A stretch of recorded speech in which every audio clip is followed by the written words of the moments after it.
Hi everybody, it's 314 Reactor here. Today we're going to be looking at a robot made of parts from dfrobot.com. They're a really cool company. You can also find a link in the description to DF Robot as well as all of these parts here, and you can go on there and order them and make your own awesome robot. And you can buy all sorts of really cool stuff: Arduino, Raspberry Pi, robotics, sensors, everything you need to make your project anything you want it to be. They contacted me the other month asking me if I wanted to make a project. I had a look through some of their parts and I chose as the base for another robot the Gladiator trapped robot chassis. Really cool. You can see here the tracks. So it's going to be kind of like a tank, which means it should be able to go over some really cool terrain, powered by these two hefty motors, which should allow it to have quite a bit of torque. Got the main Arduino board here. We've got an I/O expander here, which will help for adding in sensors and eventually putting in a Raspberry Pi that'll be able to talk to this. So we'll be able to get in some AI or some ML stuff in there as well. And we've got the quad motor driver board, which will be used to drive these two motors. Got the main chassis here, really well made. Very good stuff. It's taken me a while to get around to this, but thank you to DF Robot for sending me these parts. So I've got my electric screwdriver here and another screwdriver here. And these two should be all I need to put this together. We'll soon find out. So let's dive right in and see what we can do. Alrighty, here we are. I've got myself a coffee now as well. Alright, so let's open up this bag of goodies. So there are some instructions online for this. I've had a quick look through them. I'll put the link in the description to the robot where you can buy it, and it will also have the instructions there as well. First thing, wheel, screw, boom. In like so. We get a locking nut. Put that on there. Spin that through. They've included actually Allen keys with this as well, so these screwdrivers may not even be required, but we'll see as we go forward. I think that requires the bigger one, just to get that nut on there, to get it locked in. There we go. That's the first wheel. Then we get the main chassis itself, and we get the one with the fewer holes on, and we get one of these, and we pop that onto there, and then another one the other side. Make sure it's lined up. Then pop the wheel through like so, and then we get another locking nut on there. Spin that through, and again get that key and just tighten that up, but don't want to make it too tight. And there we go. Next up we get one of the motors for the other side, and we plonk that in there. Slots in nicely, and make sure those screws line up, and then we can go ahead and screw that in.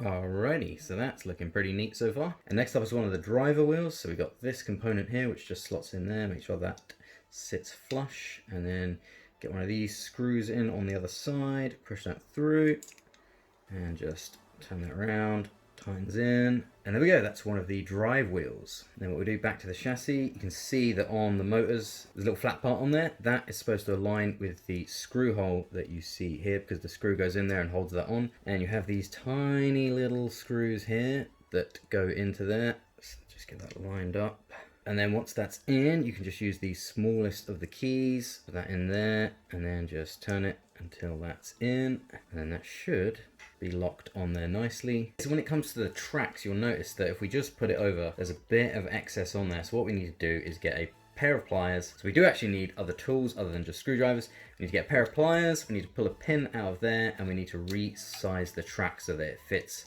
nice and tightly on there. So let's grab some pliers. So here we are with a pair of pliers. So you can just about see one of the pins there, I think. So just pushing the pin through here. One thing you want to really be careful of is to hold it in a way that if the pliers slip, they're not going to fly off and cut into your fingers. I've had that happen to me plenty of times while making stuff. So it's tricky, but you probably want to get it in probably a vise or something to hold it on, or some sort of helping hand sort of thing, or have someone hold it like that and push it through, because otherwise if you have your finger and thumb there and you're pressing in hard and then something slips off, it's going to go right into your finger, and believe me, that hurts. So just watch out for that. Pin, you can see there, has come out the other side. Use the pliers to extract that out. There we go. It's a bit tough to get out. It takes quite a bit of pulling to get that pin out, but it comes out.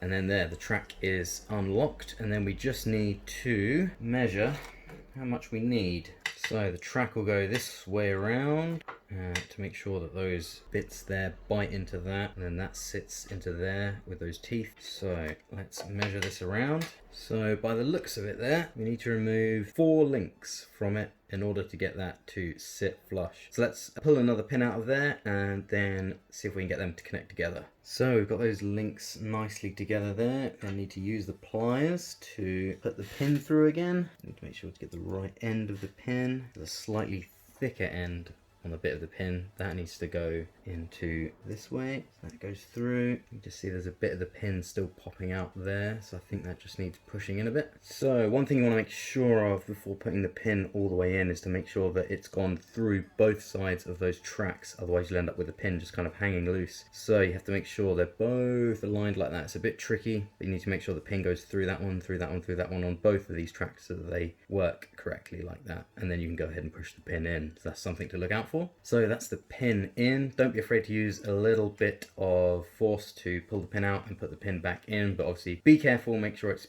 again lined through both of those sides of the tracks and working correctly, and obviously be aware not to use too much force to break the pin or the tracks. So that looks pretty good. It's a bit loose there. I don't think we can take out any more tracks from that. It's nice on there. I don't think that's going to come off anytime soon, so I think that should be okay. And then of course we do the same thing for the other side, just the other way around. So get another one of these, push the screw into there, that goes through, put this nut on there, use one of the keys to tighten it up.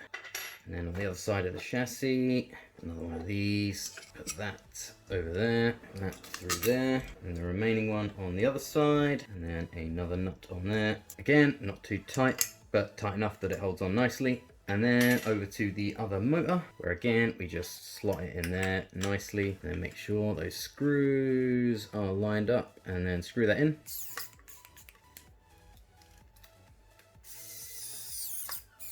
That's in nicely, and then again we get one of these and then we slot that in there, making sure that flat side goes in there. Then we get another one of these little screws here. I find the best way to do this is to get the key, the medium sized key, slot it in there like that so it's on the end, and then just put that in there and then tighten that up nicely. And then same thing for here, slots on the flat side of the end of the motor there, lines up with the screw hole, and then you get one of these tiny little screws again. Again, you want to note that it has the little hole there on the side that you're screwing it in from, because that's where you need to put in the little key like that, so that you can turn it in, because it doesn't have a head on it. So make sure that that is the side you're screwing in from. So put that on the end of there like that, that'll make it easier. And then put in the little screw hole there, make sure the threads align, and then just keep going and going and going. So that's nice and tight in there like that. That's the other wheel on. And the same the other side with the tracks. Again, it looks like it needs 1, 2, 3,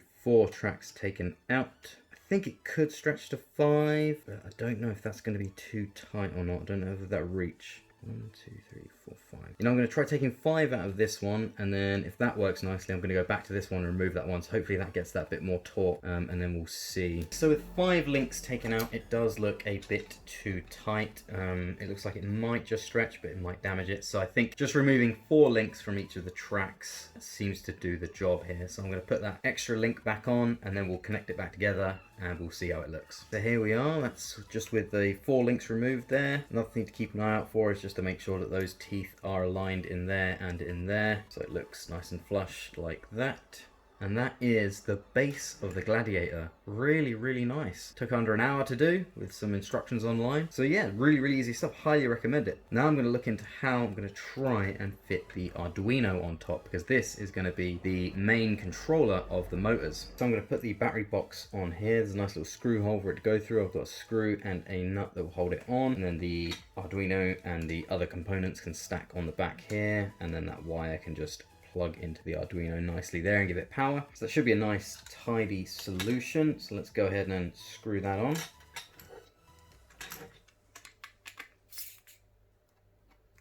And that looks pretty neat. Now we just have to figure out how to get the Arduino on. See those 2 holes there? They nicely line up. So I think I can get a couple of screws through there with the nuts on the other side. What I will do though is I'm going to put some electrical tape down here or something else in the way, because I think that's metal and that may conduct. So obviously we don't want this shorting out. So I've got some standoffs here, nice little standoff collection, and I've realized that I can actually align these stand-ups in a certain way that I can actually get the Arduino to sit on there nicely and be away from the metallic chassis, so it shouldn't short out. Let's screw these in. It's one of these, one of these,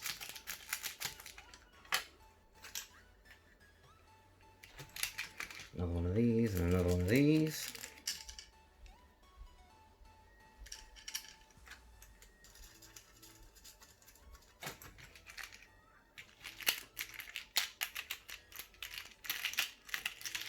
And then this one goes in this little bit there. You see like there's this long slide there. That should in theory let me put that in there. Just gonna have to be a bit careful of getting the nut in there, like so. Alright, so just get the pliers. Once that's in, get the pliers under there to grab the nut and just tighten that up like that. And then the final one, grab another one of these and another one of these under there, thread that nut through. And there we go. I think that's going to go in nicely with those two screws in there. Let's try this.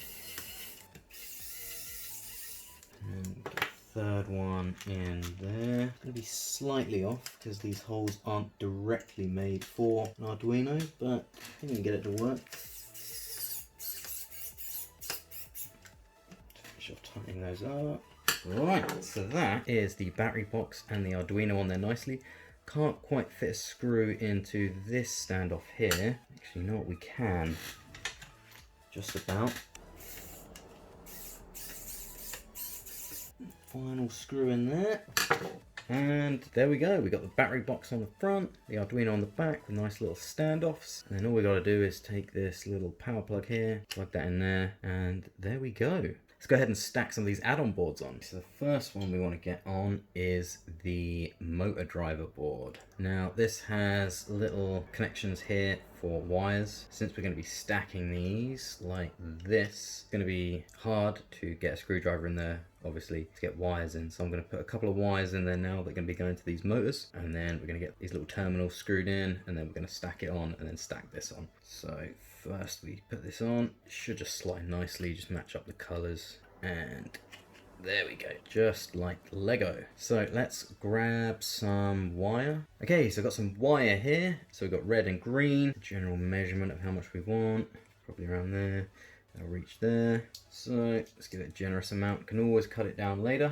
Snip that off. Snip it off again for the other motor. And the green one, measure out the same amount approximately. There we go. Right, we just need to strip the ends off, which I'm not very good at, but there we go.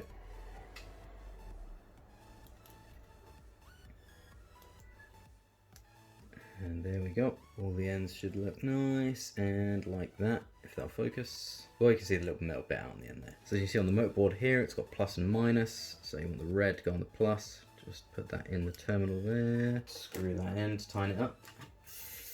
Hold in there nicely. Do the same for the green one, the other side. And for motor 2, same thing. Just make sure they're all in there, nice and tight. So now they're in. Just need to make sure it reaches there. That'll definitely reach there, and these two will reach there. So that all looks good. It's a bit messy at the moment, but hopefully I can tidy it up later. Now that's done, we can then put on the input-output board. Now I'm hoping that the 6 batteries in here powering this will be enough to give these enough juice to run, but just in case it's not, there is an additional power block there. We'll soon find out when we start trying to run this thing. But for now, let's put the I/O board on. Again, it's just about matching the colors on and lining up the pins. And there we go, job done. All right, and then we just want to strip the ends of the wires the other side. So that is the base of the robot built in just under a couple of hours. That's not too bad. The other thing we can start preparing is the ultrasonic sensors. Fairly easy, just get the wires and then plug in this side. Same with the other one.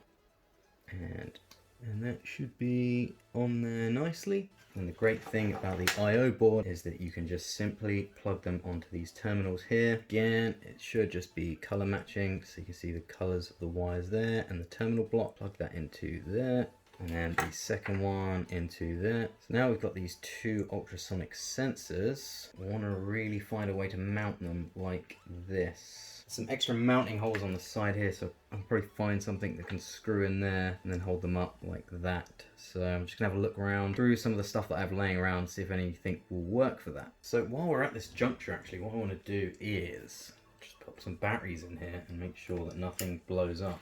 Battery 1, battery 2, 3, 4, 5, and 6. And then if nothing blows up, there we go. So we've got LEDs, stuff's flashing, stuff's going. Usually you find out if you plug these in wrong because they start getting ridiculously hot. And nope, everything seems to be okay. So I think that is flashing because it's awaiting programming. So that's good news. I think I found a mount for the ultrasonic sensors here. Don't know what this originally was, but I had it laying around. What I think I can do is mount the ultrasonic sensors on here like that. Just get a screw through there and a nut through the other side. Same for the other side. And then we just need something for this mount to go on. So let's go ahead and screw that on. So I'm kind of just making this up as I go along, in case you haven't noticed. That's number 1 on there. Second one on. Alright, so that's the second one in. Same type of screw, same type of nut. It's nice and tight. That's a nice little holding bracket for those. Not bad. Just need to find a way to get that on the top there. Okie dokie, so I quickly changed my mind there. I've moved these further out so that when it's up like that, it'll be able to see further on each side. There's a wall coming there, it'll be able to see that or that, and then hopefully get itself out of the way before it hits it. Whereas if they're too far in the middle, it might not see any wall that might collide with that. So hopefully these two being at the side like that should allow it to avoid obstacles.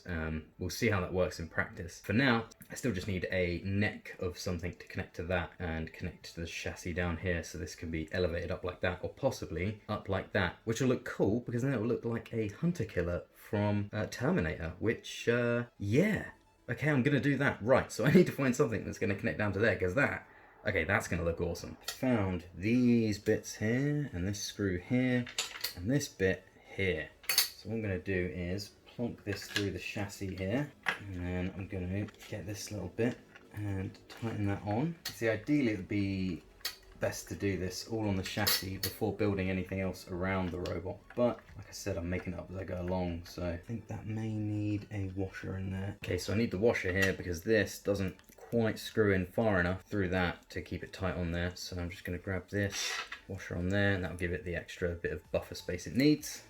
So we can screw it on nice and tightly. So that should be on there nicely. And then we should be able to get this random thing that I found, which will slot on just on the back there. And then we can put a screw through one of the holes on the back there. Okay, so it's going to go through that hole on the side there, just on top. Tighten that up a bit more. So even though it's just this one pole here holding it up, should be quite stable. Yeah, that looks all right. And then we can go ahead and plonk this bit on top, and that sits on there like that. Get those two lined up. Oh wow, and there we go. So that has come together really nicely. Most of this is just parts that I've just randomly found laying around. Just shows that it's good to keep things randomly laying around because you never know when you need them. Hopefully that's a decent angle for those to work at. And that does look like something from Terminator, which is awesome. Oh, I'm very happy with that. Okay, so now I'm just going to tidy things up a bit with these wires. Try and get them through here. That goes through there.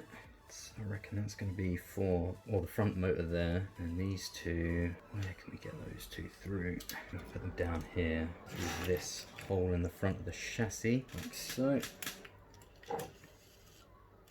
Those wires reach towards the back, those wires reach towards the front. Need to get those wired on at some point. From the top now, that looks a lot tidier. Got the wires nice and tidy under here. What I'm going to do is just bring these wires around. Don't want to make them permanent attachments yet until I know for sure that this is going to work. So I'm going to temporarily put the wires through and clamp them on. So it's going to go through there, around, and then just give that a little squeeze. It's not the best way to attach these wires, but like I said, I don't want anything permanent yet, and then I'll solder them on when I know that it works nicely. Alright, so I'd say that is the hardware side of things done. Now it's just going to be about getting the software on it. So I'm going to need to fire up the Arduino IDE, start getting some code onto this to try and get it to work. And then once we have the basics working, we can figure out a way to get a Raspberry Pi on here and then interface that with the Arduino. I'm not sure where the Pi is going to go yet. There's not a lot of real estate on there,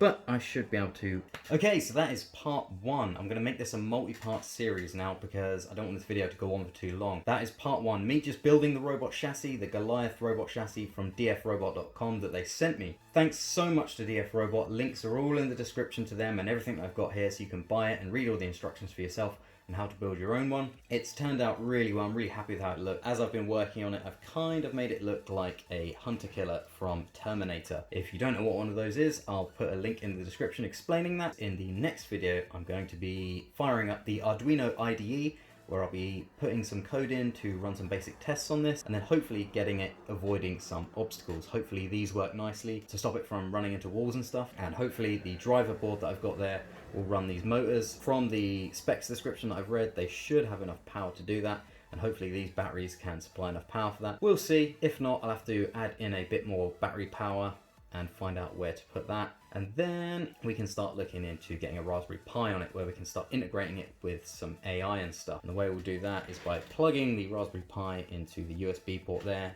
and you can send instructions back and forth using the serial connection. So thanks for watching. Again, this is part 1. Stick around for part 2. Please do like and subscribe and hit the little bell so you know when the next video is up. Also, I'm always making new videos on tech and video games, so that's another good reason to subscribe. I hope everyone's staying safe, and I will see you in the next video.